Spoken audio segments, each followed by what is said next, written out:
चलिए हम आपको आज बताने जा रहे हैं अभी टेस्ट सेटअप एग्ज़ाम जो चल रहा है 12th का। आज फिजिक्स का पेपर हम लेकर आए हैं आपके सामने। चलिए आपको स्क्रीन पर ले चलते हैं। आप भी कॉपी और कलम लेके बैठ जाइएगा और उसको लगा कर आप देखिएगा कैसा आप लगा पा रहे हैं, कितना आप सही उसमें कर पा रहे हैं। जैसे देखिए यहाँ स्क्रीन पर आपके सामने पेपर है। अभी ये फिजिक्स का पेपर है। किसी किसी स्कूल में या कॉलेज में हो गया है, किसी में अभी तक नहीं हुआ है।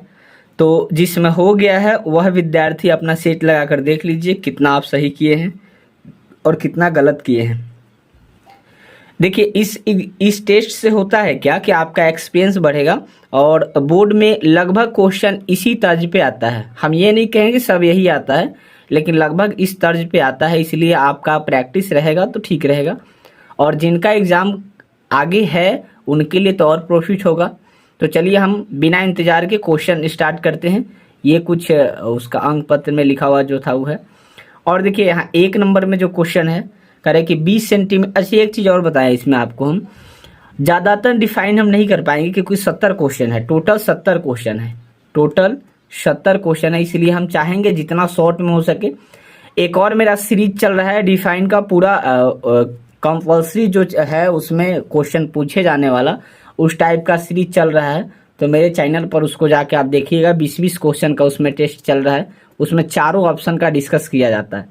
इसमें भी हम प्रयास करेंगे कि सभी क्वेश्चंस का डिस्कस हो, लेकिन ज़्यादा से ज़्यादा हम चाहेंगे कि केवल आंसर के ही टिक लगाया जाए, ताकि बहुत सारा क्वेश्चन है, 70 क्वेश्चन है, कम समय में अधिक से अधिक काम हो सके। तो आइए 1 नंबर में क्वेश्चन देखिए क्या कर रहा है। 20 सेंटीमीटर फोकस दूरी अवतल लेंस की धनात्मक क्षमता होती है। अच्छा, पता है आपको कि लेंस 2 प्रकार के होता है, उत्तल लेंस और अवतल लेंस। उत्तल लेंस जो होता है धनात्मक होता है और अवतल लेंस जो होता है ऋणात्मक होता है, ये ध्यान रखिएगा। तो ये तो 10th लेवल का ही क्वेश्चन है, लेकिन इस सब में पूछता है। तो इसका सही आंसर क्या हो जाएगा आपका +5 डायोप्टर हो जाएगा इसका सही आंसर।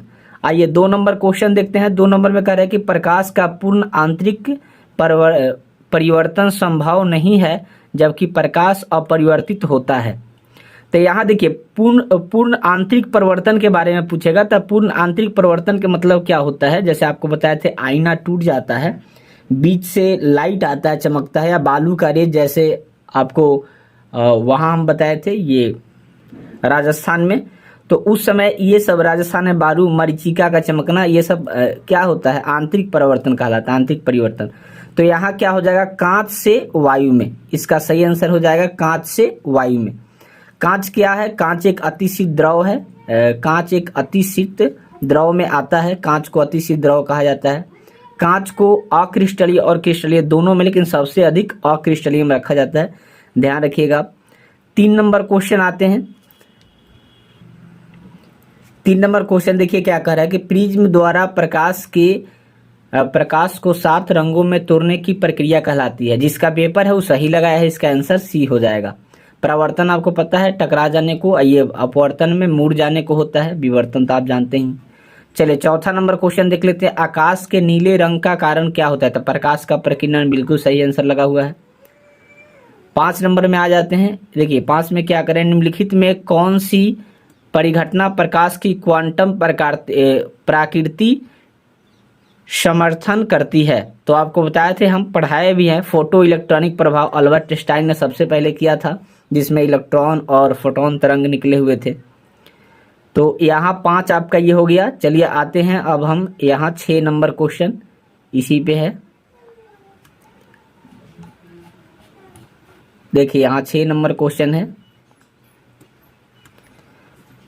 करे कि यदि किसी खोखले गोले चालक को धन आवेशित किया जाए तो उसके अंदर का विभव होगा।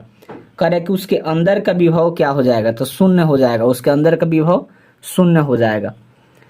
7 नंबर क्वेश्चन में खुले विद्युत परिपथ के किसी बिंदु पर मिलने वाली सभी विद्युत धाराओं का योग होगा। यानी सभी विद्युत धाराओं का योग क्या होता है, तो ये भी 0 होता है, खुले में जहां मिलता है विद्युत वाहक के रूप में। 8 नंबर क्वेश्चन में देखिए, साइक्लोट्रॉन में किसी आवेशित कण का आवर्तकाल T तथा महत्तम चाल V हो तो इसमें बनने वाला कौन सा समानुपाती आपको दर्शाएगा। यहाँ क्वेश्चन कर रहा है कि कौन सा समानुपाती दर्शाएगा, तो ये हो जाएगा T समानुपाती 1/v²। आवर्तकाल में यही होता है। चलिए आइए अब आगे हम देखते हैं 9 नंबर क्वेश्चन। 9 नंबर क्वेश्चन देखिए, कह रहे कि यदि किसी चालक को ये दिशा बताता है, डायरेक्शन बताता है, विद्युतीय क्षेत्र में आरोपित किया जाए तो मुक्त इलेक्ट्रॉन का अनुगमन वेग Vd के मान के बराबर होता है। तो ये किसके बराबर होता है बताए हैं हम, Vd equal to E, capital E/m, और ये हो जाता है आपका, इसको आयुकोटा भी बोला जाता है, इकोटा, टरिकोटा बोलते हैं, ट्रिकोटा। चलिए आते हैं 10 नंबर क्वेश्चन। क्या कर है, एक आदर्श एमीटर प्रतिरोध होता है। क्या होता है, आदर्श शून्य प्रतिरोध होता है। 11 नंबर में देखिए, चुंबकीय यामोत्तर एवं भौगोलिक यामोत्तर के बीच कोण बनता है। चुंबकीय यामोत्तर और भौगोलिक के बीच जो कोण बनता है आपका होता है दिग्पात कोण कहा जाता है उसको, दिग्पात, डेसिलेशन बोला जाता है, डेक्सिलेशन। 12 नंबर क्वेश्चन देखिए, 12 नंबर क्वेश्चन करे कि एक तार का प्रतिरोध R है, यदि इसे खींचकर व्यास आधा कर दिया जाए तो तार का प्रतिरोध क्या हो जाता है। तो तार का प्रतिरोध जब R है तो आधा कर देने पर ये दोगुना हो जाता है, यानी 2R के बराबर हो जाता है। 13 नंबर में कह रहा है कि संधारित्रों के समानांतर संयोजन में जो राशि प्रत्येक संधारित्र के लिए समान रहती है वह क्या कहलाती है। तो इसका सही आंसर हो जाएगा विभवांतर। ये गलत लगा हुआ है, जिसने लगाया है ये गलत है, इसका हो जाएगा विभवांतर। 13 का C हो जाएगा, विभवांतर। 14 नंबर में देखिए क्या कर रहा है कि इलेक्ट्रॉन की विशेष आवेश होता है। तो विशेष आवेश इलेक्ट्रॉन का देखिए तो क्या होता है, इलेक्ट्रॉन और प्रोटॉन का दोनों का एक होता है, ये होता है, इलेक्ट्रॉन और प्रोटॉन का दोनों का एक होता है। चलिए आइए 15 नंबर क्वेश्चन, किसी ऊंचाई ट्रांसफर के प्राथमिक द्वितीय कुंडली में प्लेटों की संख्या N1 और N2 हो तो तब किस प्रकार से क्रम इसका बनेगा। तो इसका जो क्रम बनता है पहले बड़ा होता है उसके बाद में छोटा होता है, यानी बड़ा वाला देखिए यहाँ दिया हुआ है, लेस देन में यहाँ छोटा वाला दिया हुआ है। ट्रांसफर 2 प्रकार के होते हैं, step up, step down transformer. जो घरेलू परिपथ में उपयोग किया जाता है स्टेप डाउन ट्रांसफार्मर होता है, देखिएगा वो ज़्यादा से कम करते आता है, यानी 33,000 से 11,000, 11,000 से 240 के आसपास आपको मिलता है। 16 नंबर क्वेश्चन कर रहा है, वायु में स्थित इकाई धन आवेश से निकलने वाली संपूर्ण विद्युत फ्लक्स का मान कितना होता है। संपूर्ण विद्युत फ्लक्स का मान तो एप्सिलॉन नॉट या एप्सिलॉन 0 बराबर माइनस इतना होता है। ये आंसर गलत है, ये आंसर सही है, बी नंबर।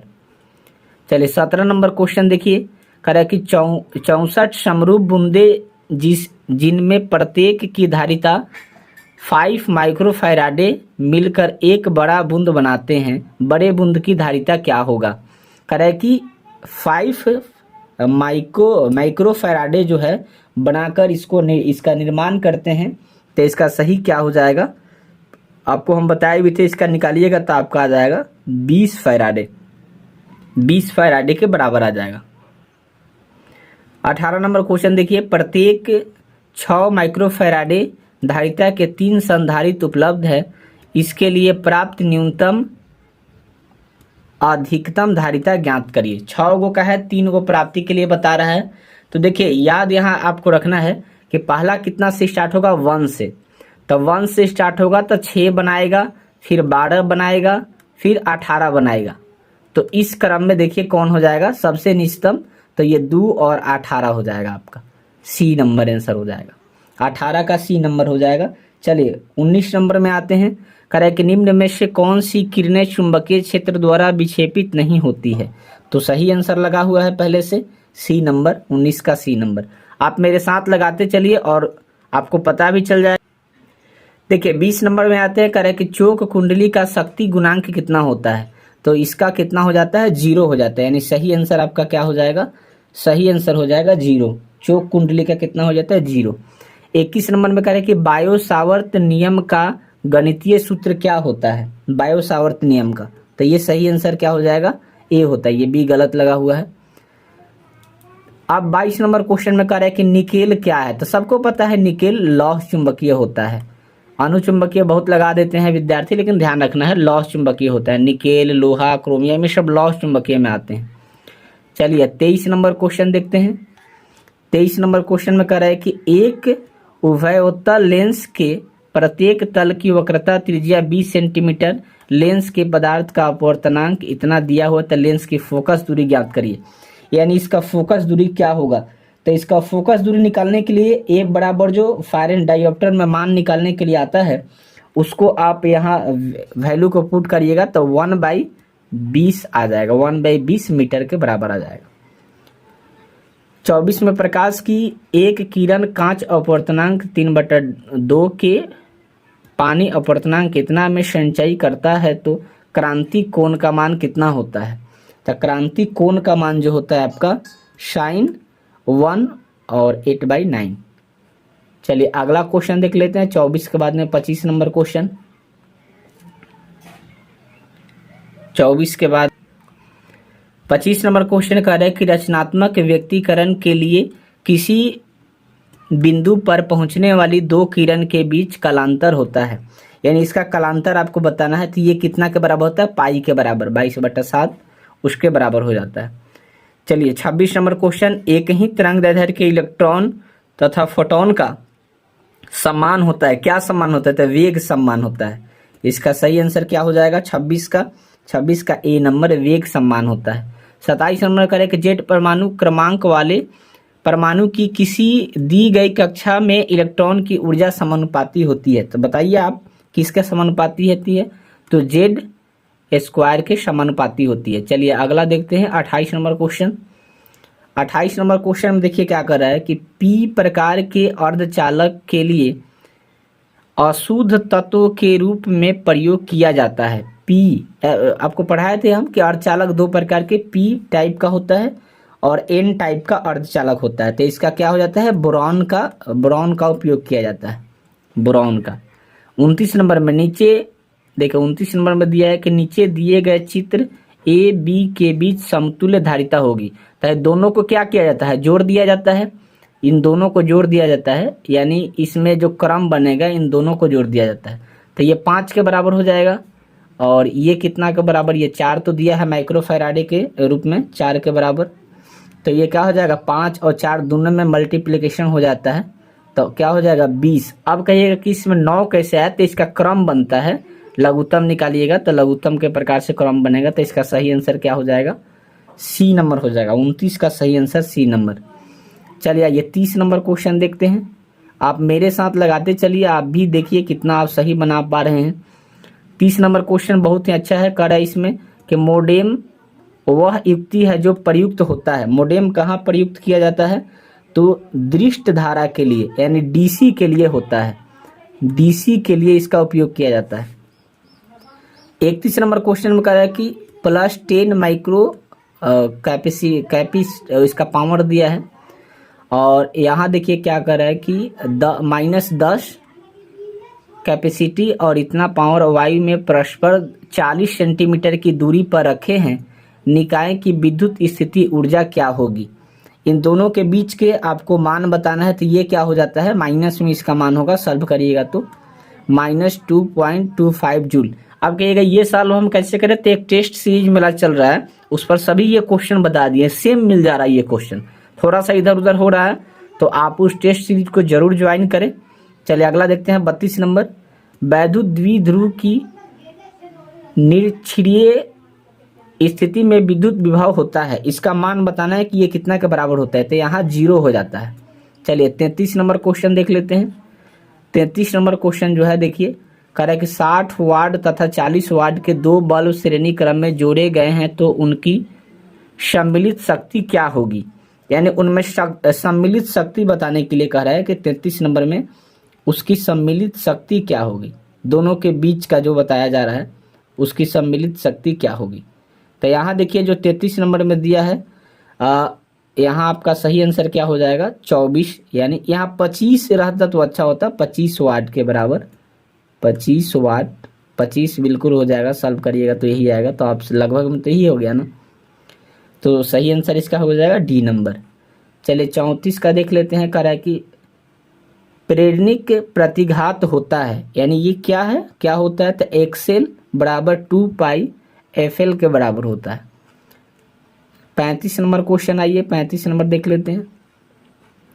एक तार, देखिए 35 नंबर क्वेश्चन देखिए यहाँ दिया हुआ है कि एक तार में ए एमीटर धारा की प्रवाहित हो रही है, तो यदि इलेक्ट्रॉन के आवेश 1.6 इतना के बराबर हो तो प्रति सेकंड में तार में प्रवाहित इलेक्ट्रॉन की संख्या क्या होगी, यानी इसकी बराबर बताना है। तो ये होता है 6.25 गुने 10⁸ के बराबर।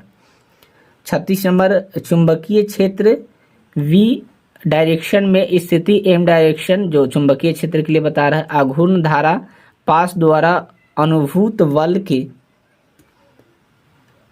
आघूर्ण का मान क्या होगा। देखिए ये जो यहाँ दिया टर्क्यू बोलते हैं, इसको टर्क्यू बोल जाते हैं। टर्क्यू का मान कितना होगा, तो 36 नंबर का इसमें जो बताएगा टर्क्यू डायरेक्शन V डायरेक्शन, यानी B मतलब यहाँ चुंबकीय क्षेत्र और M मतलब ये चुंबक, M का मतलब हो जाएगा चुंबकीय, केवल स्थिति बता रहा है।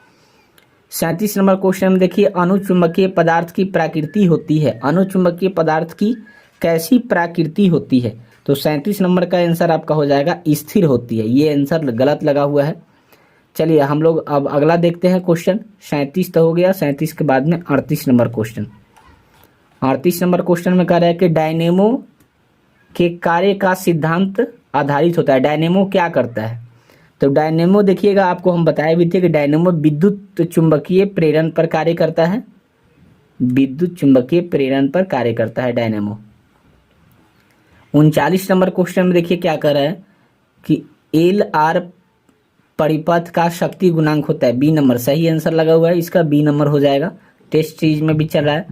प्रत्यावर्ती धारा परिपथ में यदि धारा आई वोल्टेज वी के बीच कालांतर, ये 5 बोलते हैं इसको, या हाँ 5 बोलते हैं, इतना के बीच वाटहीन घटक होता है, तो वो किसके मान के बराबर होगा, घटक जो होगा, तो आई साइन के मान के बराबर हो जाता है।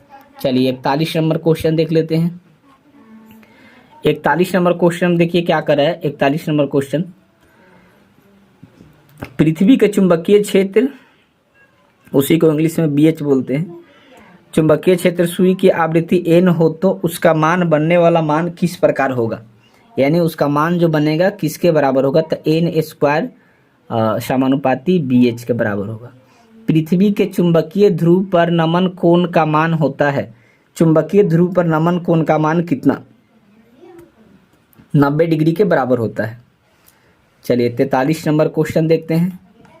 43 नंबर क्वेश्चन में कह रहा है कि एक उत्तल लेंस n बराबर 1.5 और पानी का बता रहा है कि 1 पॉइंट इतना के बराबर डुबोया जाता है, तब यह व्यवहार करेगा, किस प्रकार के व्यवहार करेगा, तो इसका जो व्यवहार होगा उत्तल लेंस की तरह ही व्यवहार होगा। उत्तल लेंस को करेंगे तो अवतल को करते हैं तो अवतल की तरह ही होता है।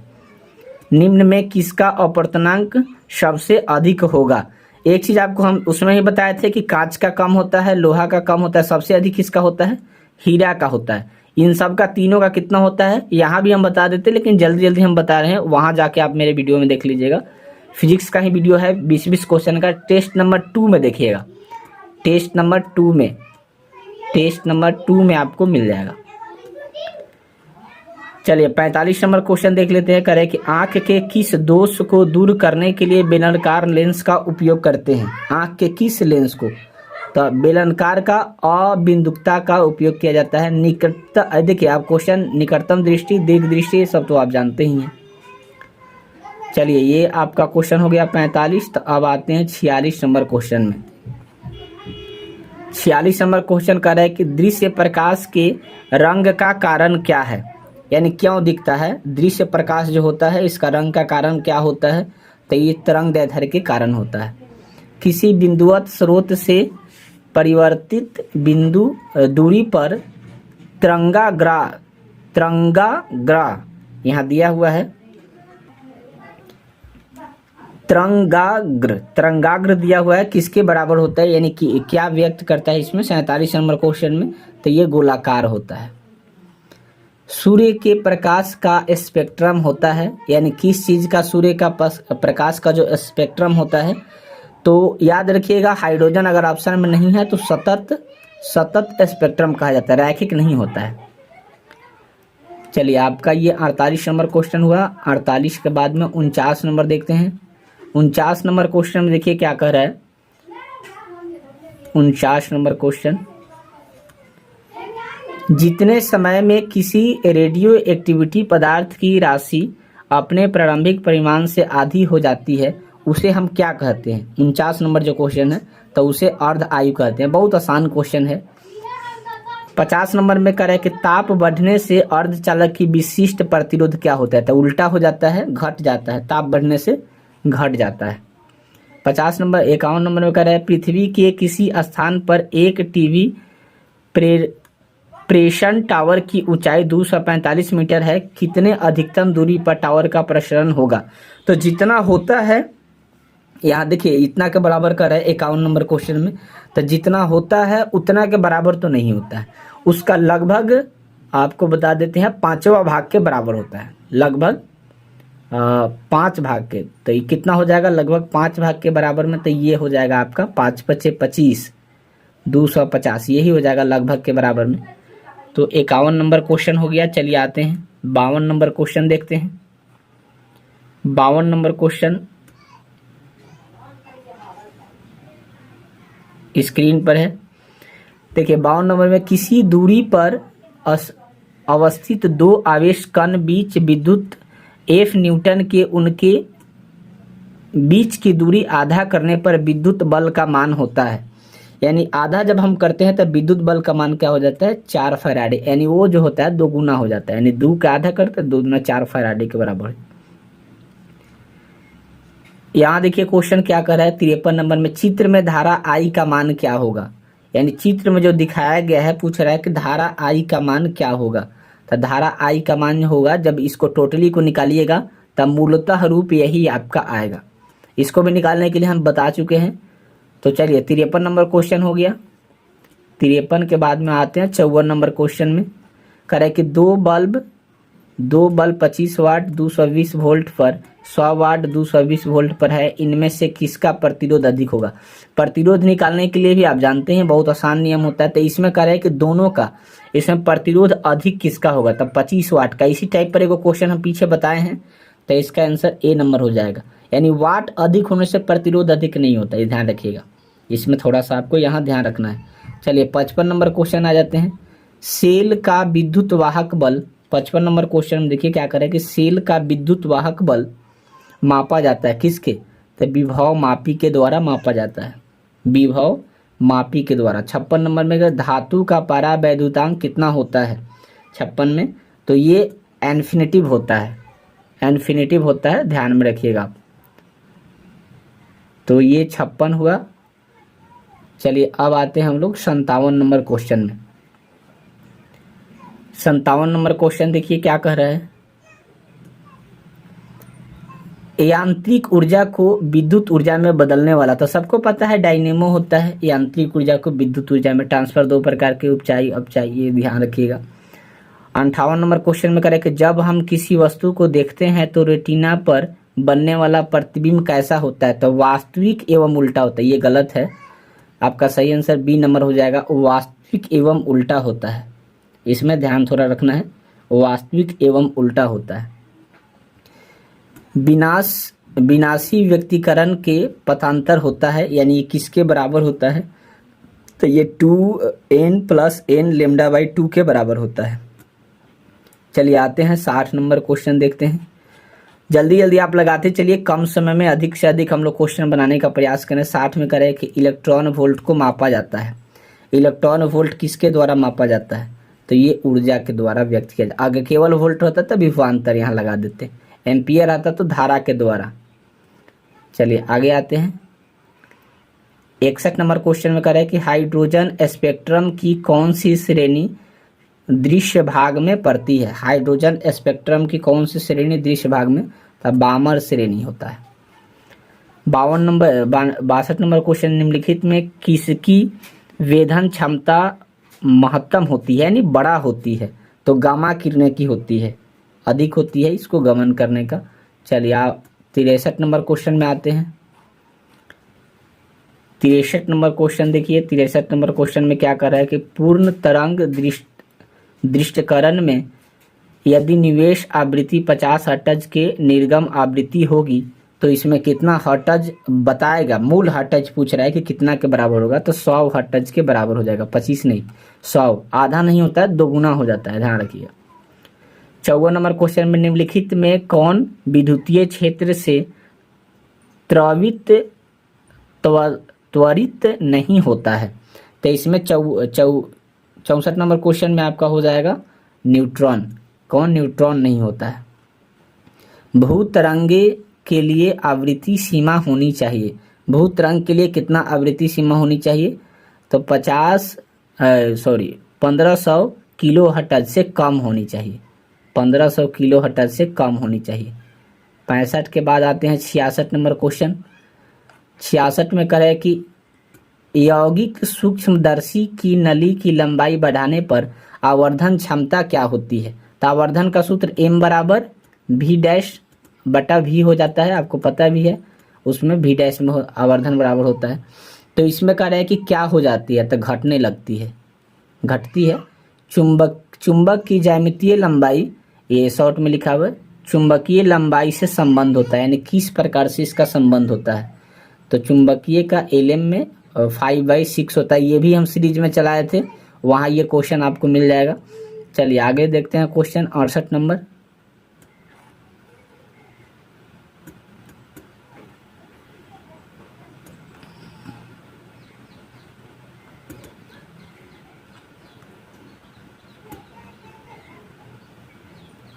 अड़सठ नंबर क्वेश्चन देखिए क्या कर रहा है कि रेडियो सक्रियता का मात्रक है। रेडियो सक्रियता का जो मात्रक होता है क्यूरी होता है, मैडम क्यूरी ने बताया था, ये ध्यान में रखिएगा।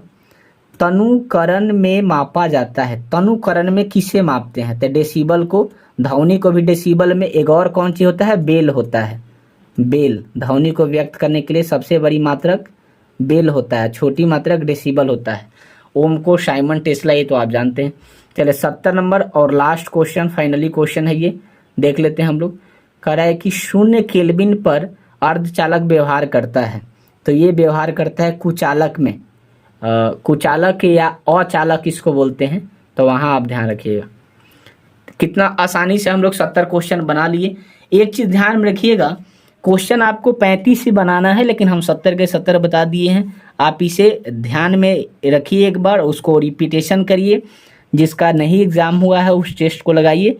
और कैसा लगा ये वीडियो आप हमें कमेंट में बताइए, और चैनल को सब्सक्राइब करके रखिए, ताकि हर एक सब्जेक्ट का, ऐसे ही हम केमिस्ट्री का, फिजिक्स का हुआ, केमिस्ट्री का, बायोलॉजी का, मैथ का, सभी सब्जेक्ट का लाने का हम प्रयास करेंगे। आप चैनल को सब्सक्राइब कर लें। कहाँ आपको दिक्कत हुआ कमेंट में लिखिएगा, और दूसरे के पास शेयर भी करिए। फिर मिलते हैं किसी अगले वीडियो में, तब तक के लिए जय हिंद।